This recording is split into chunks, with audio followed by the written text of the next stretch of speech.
Today's daf yomi is Gittin daf pay. Hey, Gittin 85. We're going to start on the bottom of pay down on the base, 6 lines from the bottom. The price says, "Koa tonight post something get." Rebbe's have the position that any conditional clause that is written in the get will disqualify the get. Gemara is going to explain what that means. The Chachamim Omrim, whereas the Chachamim argue with Rebbe and they say, "Kol sheposel al peh, posel b'chsav." The only type of conditional clause which would disqualify the get if it's written is if it disqualifies if it's written orally. If it was said orally, it would disqualify. Then if it's said written, it disqualifies. Otherwise, it doesn't disqualify. Kol she'eno posel al peh, eno posel b'chsav. And then, but if it doesn't disqualify orally, it doesn't disqualify if it's written.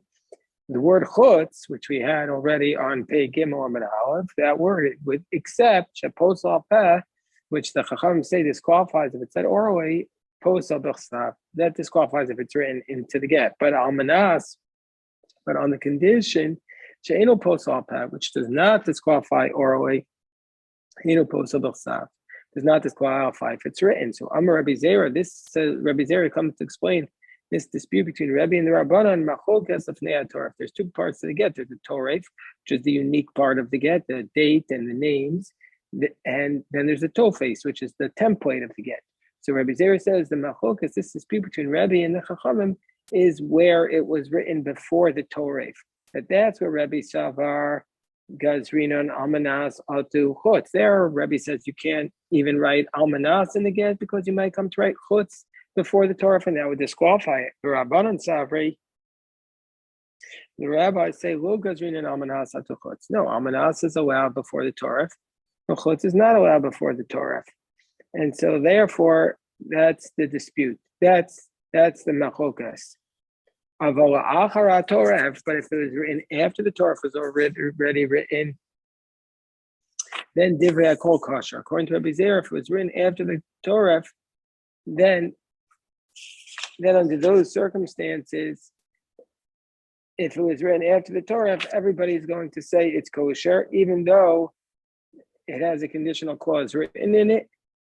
Hold on one second. Even though it has a clause written in it, we're going to say that it is going to be kosher if it's written after the Torah, even according to Rebbe. That's the position of Rebbe Zera. Umas Nisan in our Mishnah, the Katani, we're on the top of Pehei Amud, our Mishnah, which says Kisavo, where it says if it was written in the get, that the get is going to be disqualified. Vukimna b'chutz, and we said that if the word b'chutz was written in the get, it's disqualified. And that's where our Mishnah is referring to, where our Mishnah says that if it says ksavo, that if it was written in the get, it's disqualified. We're saying that that's where the word was b'chutz. Avol almanas, according to the Chachamim, lo pasol. If you wrote almanas in the get after the Torah, according to everybody, and before the Torah, according to the Chachamim, it's not disqualified. Ibai same when we said in our Mishnah that it's not disqualified, you could say lufnei Torah for Rabbanan, goes before the Torah was written according to the Rabbanan. Or Ibai same achar Torah, after the Torah was written for divrei kol. That's what Rabbi Zera says. Rabbi Zera says the only dispute is before the Torah. That's a dispute between Rabbanan and the Rebbe, and that's where the Rabbanan say it is not disqualified if you wrote. That it's only disqualified if you write b'chutz, but if you wrote almanas, Rabbanan say it's not disqualified, and the Rebbe says it is. The Rava says no. Machlokas la'achar Torah. The machlokas is where you wrote it after the Torah. The Rebbe says gazrinan atu lifnei Torah. The Rebbe says if you're going to allow them to write it after the Torah, then what's going to happen is we might come to do it before the Torah as well. So if you write it tonight before the Torah, after the Torah, you might come to write tonight before the Torah. And if you write it tonight before the Torah, you might come to write chutz before the Torah, and that will be a problem. Rabbanan Savri lo gazrinan atu lifnei Torah, and the rabbis say that we don't make this decree that if you write almanas after the Torah, you might come to write it before the Torah. But everybody says if you wrote almanas before the Torah, it's going to be disqualified because then you might come to write chutz. So that's the problem. And our Mishnah, where it says that if you wrote it, and we established that as if you wrote b'chutz, into the get, it's disqualified. Of almanas, well, possible. But if you wrote almanas, it's not disqualified. What's that referring to? That's referring achar Torah, and according to the Rabban. So that's how Rav explains it. Tani Avu is Rabbi Avin, Kamed Rabbi Zera, cause of get al Tanai. He says if you wrote a get on a Tanai, Divrei Akol Pasol. According to everybody, it's disqualified. The Gemara says, wait, 1 second. Divrei Akol Pasol. How can you say everybody's possible? We just said in our Brayso, it's a dispute between Rabbi and the Rabbanan. I'm the fuck completely. Ella Emo with Divrei Akol kosher. So you say, no, there is a scenario where everybody says it's kosher. We say, according to everybody, if you write it today, it's kosher. So what's the scenario where everybody would say it's kosher? Only according to Rabbi Zera, according to Rabbi Zera, after the Torah. So the Gemara says, "V'lema harei possible." Why don't you say that it's possible according to some, and that scenario would be dispute according to Rabbi would be before the Torah. So why don't you just change it to that, to the Rabbi, and it's Rabbi's position before the Torah? So the Gemara says, no, we don't want to say that. Tana divrei akol asnaya. Because the Tana had said these words Divrei Akol, and so therefore we assume that once he has that position of Divrei Akol, he didn't make that mistake and mix it up with something else. Kasher apostle mechafle, through the oral memory, they might have mixed up kasher and apostle, but Arezeh and Divrei Akol mechafle. They didn't switch up the words Arezeh and Divrei Akol, and so therefore we assume that we were looking for a scenario which everybody holds. So according to Rabbi Zera, everybody holds after the Torah the Tanai is okay, if a conditional clause is okay if it's written into the get. The Mishnah says on the middle of Pehei Amid Aleph, Hareyat Muteres will call Adam, you are permitted to every man, Ela Abba Uavicha Ulachi Ulachicha, Eved Ulabikochavim. Will call me She'en La Alav Kedushin Kasher. So if a person gives a get to his wife and he says to her, you're permitted to every man except to father or brother or to these slaves or to an idolater or to anybody for whom if you try to marry them, it actually wouldn't be a betrothal. That's just an example. That's the run-on sentence. It means to say these categories include anybody for whom, if you say you're my wife, it's not actually binding at all. Then we're going to say under all these circumstances, the get is kosher. And the reason is because he didn't have anything left over in the get. He was not saying you can marry this, you're divorced except for to this man. There's no shiur, there's no leftovers in the get because the person who he said you can't marry, she wasn't allowed to marry anyway. So he's not actually depriving her of anything. But if he says, you're permitted to every man except Ella Almano Kohen Gadol, except if you're a widow, you can't marry the Kohen Gadol, or Kusha the Chalutzel Kohen Hedger, or a divorcee, you can't marry a regular Kohen, or Mamzeres and Asino Yisrael, you can't marry a Mamzer, or Baas Yisrael, or Mamzer. So all these people are people the woman's not allowed to marry, but it's just a law. It's a regular prohibition. But if she marries them, the marriage will be binding. So then, even though it's a sin, there is a betrothal there, then it's possible. Then the get is disqualified, and the reason is because there was shiur beget. He's depriving her of marrying somebody, even though the Torah also said you can't marry that person. But the Torah did say that if you marry that person, that marriage will be binding, and so therefore, by depriving her of marrying these people, he's excluding her from. It's not a complete get, and so therefore the get is not binding. So the Gemara says, okay, when the Mishnah says in the first clause, kol with the ratio, it says, and anybody for whom the kedushin is not binding, what's it coming to include? It's coming to include the other prohibited relationships which have kares associated with it. And kol the sefer, the concluding clause of the last clause in the Mishnah, says, and anybody for whom it's not binding. And it's coming to include all the other prohibitions, shar chai v'elav, and all the other prohibitions. So,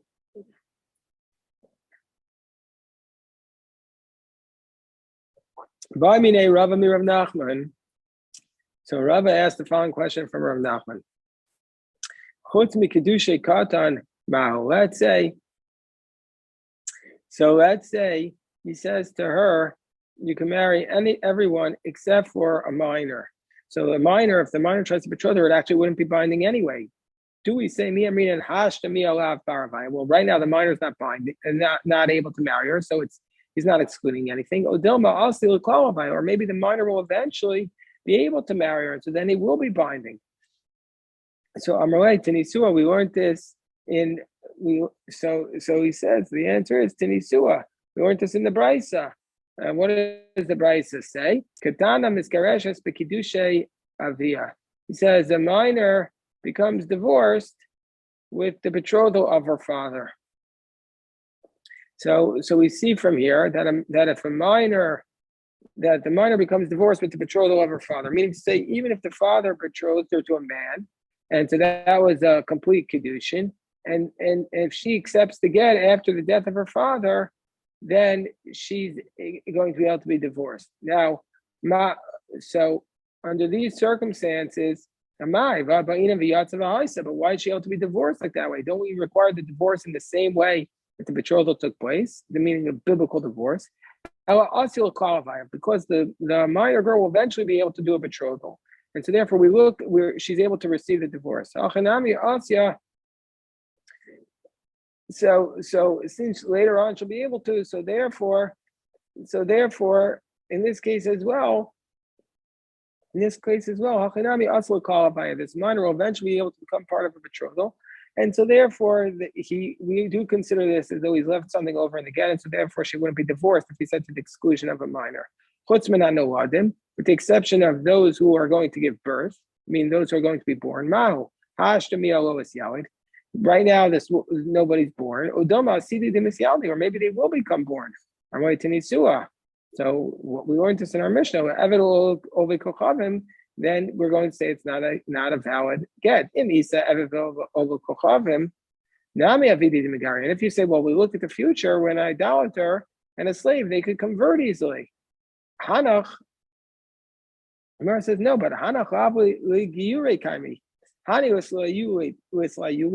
one is the natural state of the world. These people are not going to necessarily convert, but these children will be born.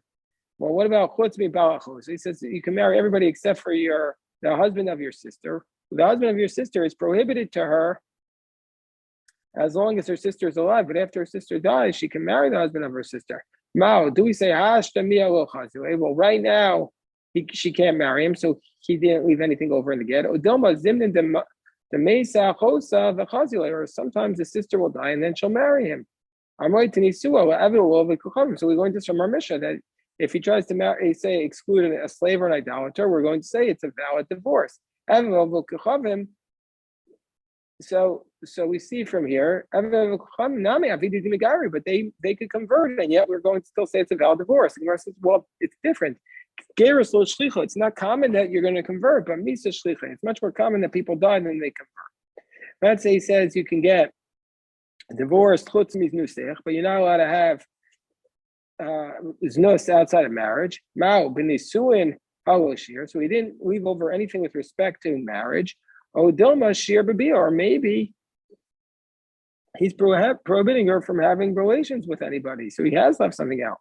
Let's learn this from our Mishnah. It says to father, you can marry anybody except for father. Then we're going to say it's a valid marriage. And what's he referring to? When he says you can be with anybody except for father. If you want to say it's with respect to marriage, you can't marry your father. So it's obviously saying you can't have znus with your father. And with respect to father, that's not considered like you left over something in the get, because but somebody else, he says you can't have znus with them, that is considered shear. That's considered like you left something over. Gemara says that's not a proof. Maybe saying that as long as you can't marry them, maybe it's a reference to nisuin. The Amar Insuf, because she went, because let's say she would violate it and marry them. So he's saying you can get your divorce, but you can't marry father. So maybe that's what he's trying to say. Chutz mi shelo kedarka. He says you're divorced except you can't have bia shelo kedarka. What would be the law? Bekedarka, if it would be bekedarka, like having bia kedarka. Odelma mishkevei shaksiv. Or maybe we compare bia kedarka to bia shelo kedarka and just say that it's the same thing. And so, in fact, if he limits bia shelo kedarka, he's limiting bia kedarka. Now we have a series of questions where it's not clear if he's retaining the right for himself, husband, or if he's just trying to exclude the right from the new husband. To dispute amongst Rishonim. Let's say he says, either maybe I still retain the right to revoke your vows, or maybe your husband won't have that right. Mao b'nisuin al shayr. He's still allowing her to get married. Udoma isha yikmenu v'isha yirfenu. Maybe that's part of the marriage. The husband can annul the vows. But he says chutz mitrumasech. Maybe he wants to retain the right to say that you can't eat truma from the next husband. Do we say Mao b'nisuin al shir that he hasn't left over anything for marriage? Udoma kinyan kasbuk. Maybe the new husband has the right to feed her truma. Maybe I have the right to inherit you still, or maybe your husband doesn't have the right, the next husband doesn't have the right to inherit you. What's the law there? He didn't leave anything over with respect to marriage. The Arash sucks, but that's fundamental right of a husband. With Bishtar, so except the fact that your husband cannot, the next husband can't betroth you with a contract. Or maybe say, okay, we can still betroth her with money or bia. We know that they all have to be possible, or else it's sheer beget. Gemara says, we leave all these questions unresolved. Gufo shall get. What is the essential aspect of the get? Excuse me. The essential aspect of the get is harayat muteras l'kol adam. The essential aspect of the get is what you state you are permitted to every man. But that's what you have to write in the get. Harayat muteras l'kol adam. Rabbi Yehuda says, Rabbi Yehuda Omer, that it's not enough. You also have to say v'dein v'havi l'chi minai sefer tiruchin v'ger shavukin. He says you have to say also that this scroll will be for you from me. V'dein v'havi l'chi minai sefer tiruchin v'ger shavukin v'ger peturin me'ach l'nesabel l'kol gavar diatzvun. So you have to add in this phrase in Aramaic that this shall be from to you from me, this scroll of divorce, basically, and then you're allowed to marry every man that you want. And Gufus shall get shikor. What about the essential document of emancipation? Is harayat bat chorin, harayat latzmech. That you are a bat chorin, that you are a that you will be freed, or you are for yourself. That's the document of emancipation.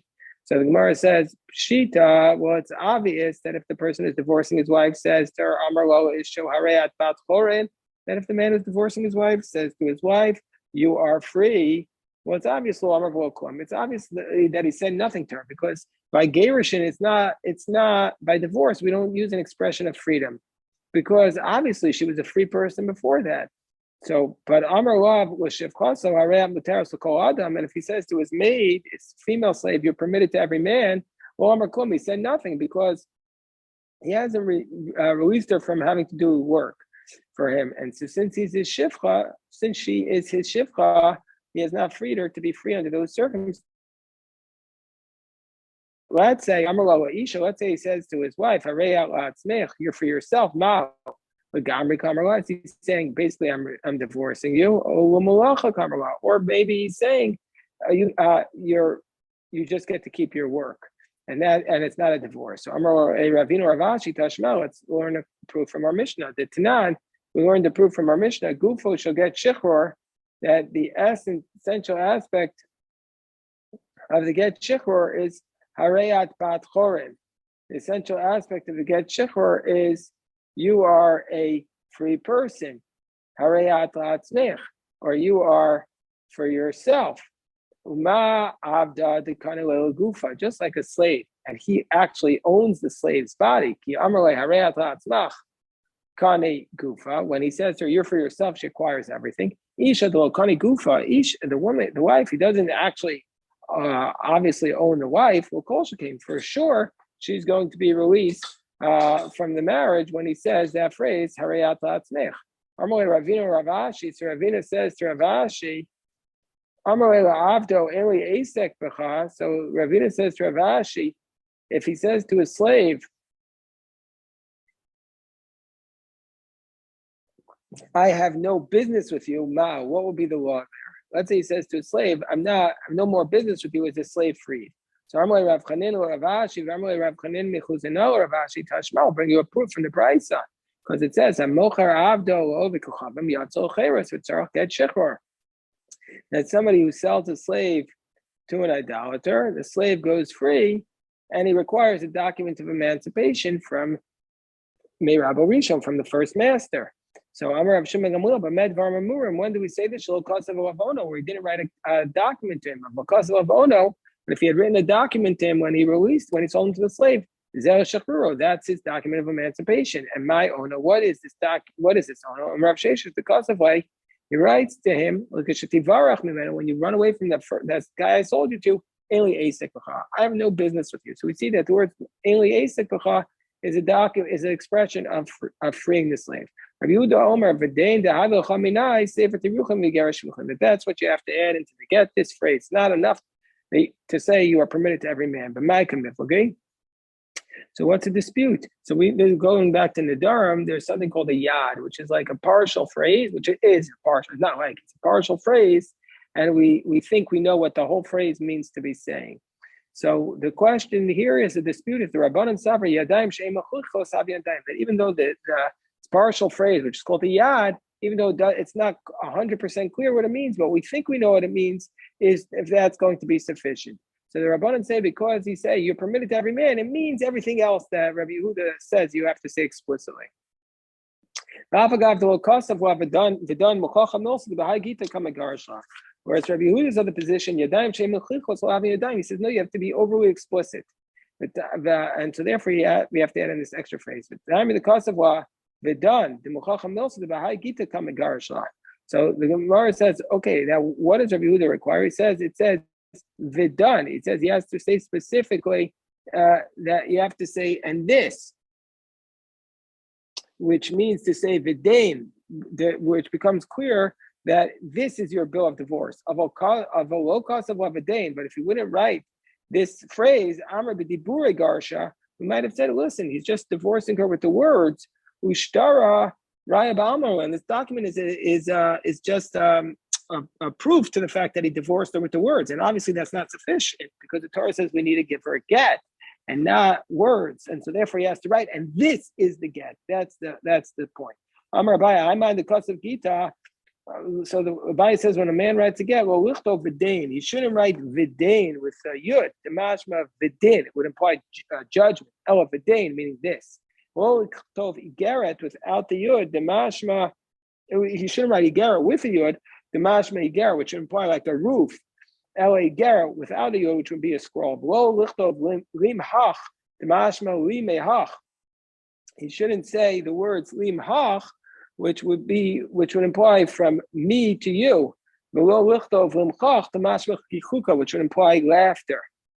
And also the tiavin, the tiatvin, those words, the tiavion and the tiatvion, tlasa yudin. Each one has 3 yuds. The mashma tiavin, tiatvin. That means that it implies, since it has 3 yuds, it implies and because if you're going to write it with 2 yuds, it would imply that, like in the third person, that other women will be permitted to marry whoever they want, but not necessarily you.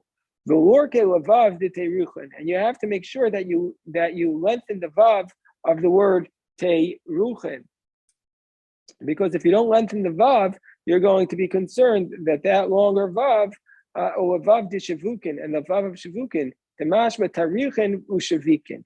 Because otherwise it would imply that this document applies to the women who are already divorced and abandoned. Meaning to say, it would imply something else completely. We'll look at the Rashi. Yarich vav shebesefer tiruchin v'vav shebigeret shvukin. You have to lengthen the vav. If you don't lengthen the vav, it looks like a yud. Mashma sefer tarichin grushos to alma. This is a bill of divorce for women in general. V'shvikin igeres nashim azuvas to alma. It's a scroll for women who are abandoned in general. V'lo shalom, and it's not hers. This idea that you have to make the vav a little longer, the letter vav is supposed to be a little longer than every other regular letter, because we want to make sure we don't make the vav look like a yud. And so therefore you have to make sure that the vav, when you write a Torah, a vav is supposed to be a little bit longer. A zayin is supposed to be a little bit shorter, so that the zayin doesn't look like a nun sofi. Okay, so we learned this from our daf. And also, because otherwise, because otherwise you have to lengthen the vav of kado, which means you're releasing, or kadi can mean a person's name or nothing. This is sometimes Amora quoted Rashi a couple places in the Shas tells us that. So you have to make sure it's a vav and not a yud, because which would imply I'm releasing you with nothing. And don't write Nisaba with an aleph, because that would imply you would read it as two words. And so you shouldn't write Nisaba with an aleph, and also, which would imply that she can't get married, Ella Nisaba, which means she can get married. And Ibayu, so the Gemara asks the question. Ibayu, the Gemara asks, Ba'inan vadain olo ba'inan vadain. So what's the dispute? What's the dispute in this case? Do we say that what's the position in this case? Do we say that you're required to write vadain like Rabbi Yehuda, or do we say you're not required to it like the Rabbanan? So the Gemara says, Tashma the iskem Rava begite eich polanya bar polana pater v'tarach yat polisa intase the avas intase min kadam dinami yom dinano la'olam v'u v'dano ka'amar. So he says you have to write this phrase, but he doesn't say specifically v'dan. And so it seems to be like he's posketing like the Rabbanan, not like Rabbi Yehuda. You don't require this phrase v'day. Gemara says, but all the other things, did he mention all those other things? Dita Havan, etc. That all these other things that are supposed to be in the get. So Ella, but for sure those things, yeah, of course he needs to mention it, but he just mentioned the shortened version. They didn't mention everything that Rava said. Miyoma dinan. And why does Rava say Miyoma dinan ula olam? Fuke. He says from this date and forever, to exclude the position of Rabbi Yossi, who says that you don't need to write forever because you have to write this date to exclude the position of Rabbi Yossi, who says that the date on the contract proves it. And he says, and forever, to exclude the position that Rabbi asked from Nachman, today you're not my wife, but tomorrow you will be my wife. Is that going to be a valid get? And so therefore to say that is not a valid get, so therefore he says to exclude that position, he says he has to write the word la'olam to say his intent was not just to divorce her for one day. Okay, we'll stop here. Baruch Hashem, today's daf yomi. Shikoyach.